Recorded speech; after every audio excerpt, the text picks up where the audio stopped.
Role. Muzaffarnagar पहुंचे हैं बजेड़ी गांव में, किस तरह की यहाँ लोगों से मुलाकात की है? भाई प्रधान जी के यहाँ और यहाँ बजेड़ी के सभी जो लोग हैं उनसे मुलाकात करने के लिए आए हैं। आने जाने से ही भाई तारुफ होता है, जान पहचान होती है। मुलाकात करने आए हैं, हालचाल खैरियत लेने आए हैं।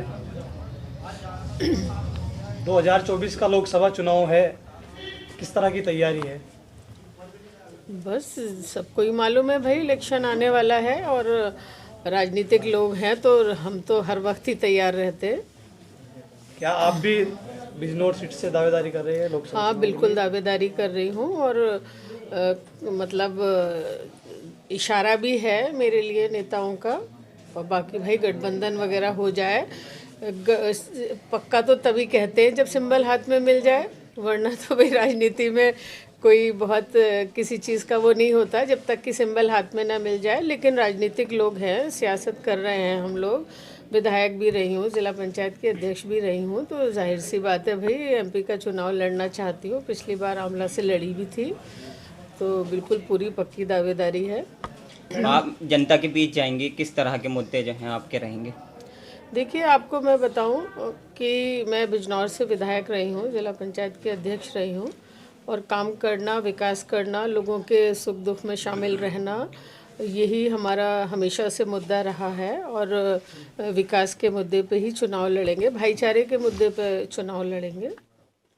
मैडम ये वही लोकसभा चुनाव, बिजनौर लोकसभा का वो क्षेत्र है जहाँ पर एमपी तो बनकर यहाँ से जाते हैं लेकिन यहाँ कर आकर नहीं झाँकते हैं, तो उसमें देखिए भाई मैं किसी के बारे में कोई टिप्पणी करना मुनासिब नहीं समझती, लेकिन मैं तो यही कह सकती हूँ कि भाई आप मेरे क्षेत्र में मेरे बारे में पता करें।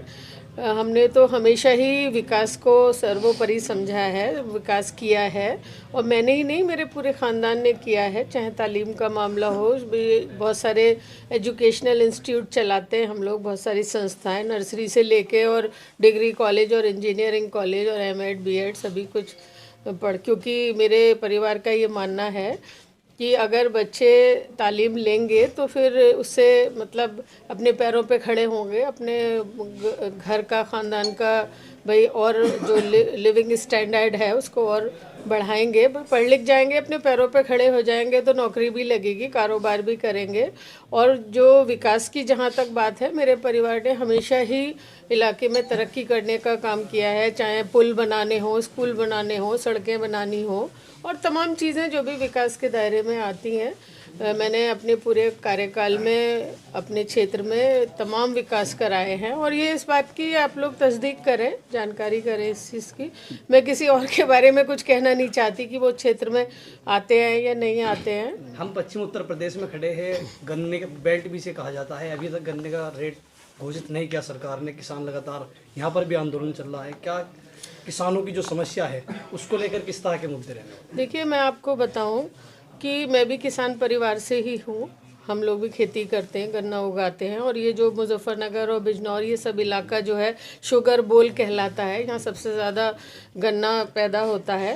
ये बड़े दुर्भाग्य की बात है कि किसान को उचित मूल्य नहीं मिल रहा है। हर चीज़ के भाव पिछले कुछ सालों में बहुत तेज़ी से बढ़े हैं, चाहे आप भी मेरी बात से इत्तेफाक करेंगे कि बिजली के रेट बहुत बढ़ गए, खाद के रेट बढ़ गए और दवाइयों के रेट बढ़ गए जो कि किसान इस्तेमाल करता है अपने गन्ने में, लेकिन गन्ने के रेट नहीं बढ़े। ये बड़े दुर्भाग्य की बात है और बढ़ने चाहिए, बिल्कुल बढ़ने चाहिए रेट। तो बिजनौर लोकसभा क्षेत्र में सबसे बड़ी जो समस्या है बाढ़ की है, इसका निपटारा किस तरीके से किया जाएगा? जब बाढ़ आती है तो फसलें खराब हो जाती हैं और जो नुकसान होता है उसकी भरपाई नहीं मिल पाती। देखिए भाई आपको मैं बताऊं कि मैं तो खुद खादर की रहने वाली हूँ, इसीलिए कहते हैं ना जो स्थानीय आदमी होता है वो ही परिस्थितियों को ज़्यादा बेहतर जानता है।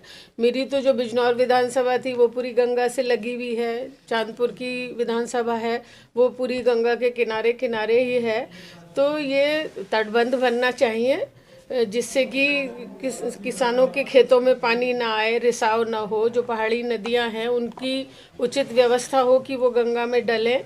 तो ये सब चीज़ों का तो निवारण तभी हो सकता है, कहते हैं ना, जिसके अपने पैर में बेवाई ना हो वो दूसरे की तकलीफ का अंदाज़ा नहीं कर सकता।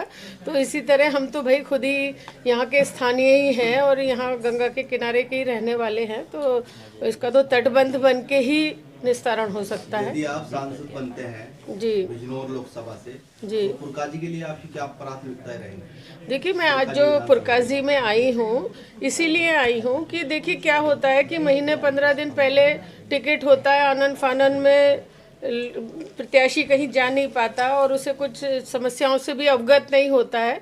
तो आज आने का मकसद यही है और जो मैं क्षेत्र में घूम रही हूँ, आज क्या बराबर ही घूम रही हूँ मैं क्षेत्र में, और यही जानने के लिए कि कहाँ क्या दिक्कतें हैं। और उसमें जब तक पता नहीं होगा, जब तक भौगोलिक स्थिति पता नहीं होगी, जब तक समस्या पता नहीं होगी, तब तक फिर करेगा क्या। जनप्रतिनिधि को मालूम होनी चाहिए, दिक्कतों का एहसास भी होना चाहिए और पता भी होनी चाहिए। इसीलिए मैं आज बीच में आई हूँ। जैसे आपने गन्ने के मूल्य की बात रखी, भाई अगर हम संसद में जाएंगे तो सवाल उठाएंगे और समस्याओं से को रखेंगे और उनका निस्तारण कराएंगे। ठीक है।